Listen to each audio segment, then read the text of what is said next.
Have you ever had Kraft Macaroni and cheese?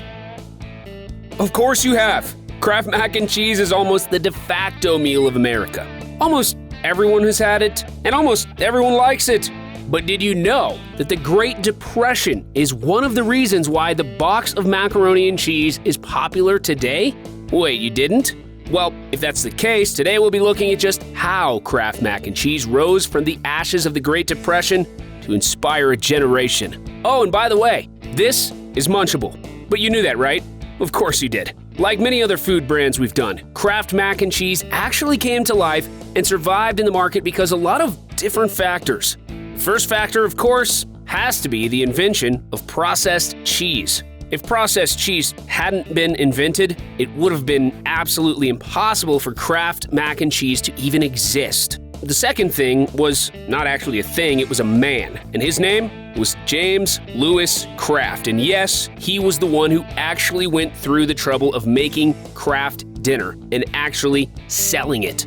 Before doing this, he won a patent for his processing method of cheese. This method would prove to be extremely important economically, and this brings in the third reason, the Great Depression. Before the Great Depression, mac and cheese was absolutely not a meal for families. However, rationing of milk and dairy products increased reliance on meatless meals, and more women working outside the home created a ready market for the product. It was the right solution at the right time, and boy oh boy was it successful. Now that we know the basics, let's dive in.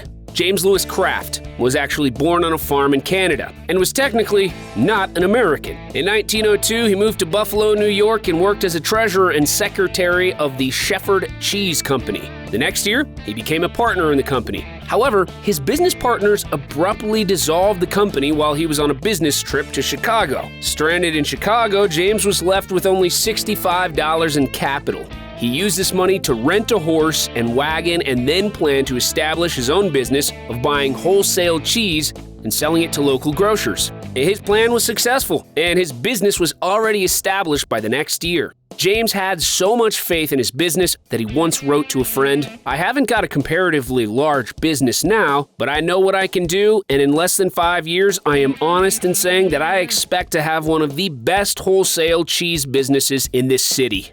Little did he know that he was destined for far more. Little did he know he was on his way to being a household name, literally. By 1914, his business had grown so much that he brought his brothers Charles Herbert, Frederick, Norman, and John Henry into the business. He named the company Kraft & Bros. Inc., and by 1916, he established the first cheese manufacturing plant of the company in Stockton, Illinois. That's about the time he designed a cheese processing process and had it patented.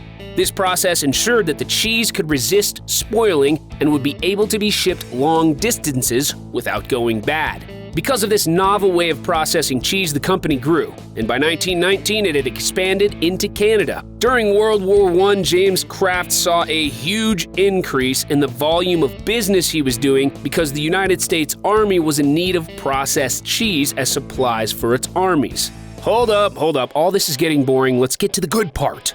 So skip forward about 10 years. It's 1929, and the Great Depression is starting off. Yes, the Great Depression is actually the good part. The stock markets have shown their first signs of trouble, and it looks like people will start losing money in an extremely ridiculous manner. And it does happen. The stock market crashed in October 1929, and with it, the so-called Roaring Twenties came to a sad ending. So many banks had invested money in the stock market that people had no access to their deposits.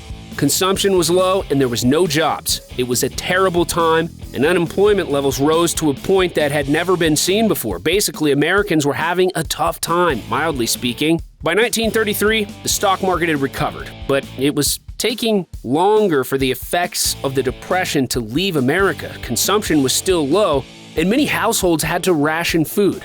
As unwholesome as this situation was, it proved to be the perfect economic conditions for James Kraft to introduce a new kind of family staple for dinner tables all over America. And that's exactly what James Kraft did. But before he did that, something had to spark his mind. And that something was a someone named Grant Leslie. Grant had the idea to sell macaroni and cheese together as one package.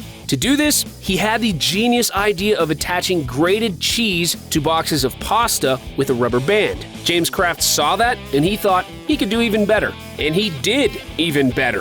In 1937, the products James Kraft eventually came up with were introduced to America and Canada by Kraft Foods Incorporated, and it was widely successful. This was because Kraft Mac and Cheese was the perfect answer to the problems that many Americans had. It was less than a quarter, and it sold at 19 cents. A box of it could feed a family of 4. It could stay good for up to 10 months without refrigeration, and it was easy to make. It was the perfect meal, and boy oh boy, did Americans buy it. The first year it was introduced to America, it sold about 8 million boxes, and that number only rose the following year. In a short while, it was so successful that it became the unofficial national meal of Canada. Wait, don't tell me you didn't know Kraft Mac and Cheese is the unofficial national meal of Canada?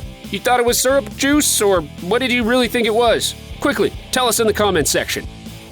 So, where were we? Yes, Kraft Mac and Cheese was extremely successful in the market when it first launched. But it was about to be even more successful. America was emerging from the throes of the Great Depression, and it was emerging into the throes of war. In 1941, America formally entered into World War II, and with it came unique economic challenges. Food once more became scarce, and industries were geared to supporting the war effort, and food stamps became a staple of most households. And yet again, Kraft Dinner rose to the occasion. 2 boxes could be purchased with 1 rationing stamp, and it was once again an excellent substitute for meat and dairy products, which were scarce. Americans ate so much that about 80 million boxes of the meal were bought in 1943. That's almost a 100% increase from sales from the first year. By the end of the World War, Kraft Mac and Cheese had solidified its presence in the market. People were hooked. No longer did they buy it because they didn't have a choice. They now bought it because it was good food at a reasonable price. It appeared that James Kraft had become successful beyond his wildest dreams.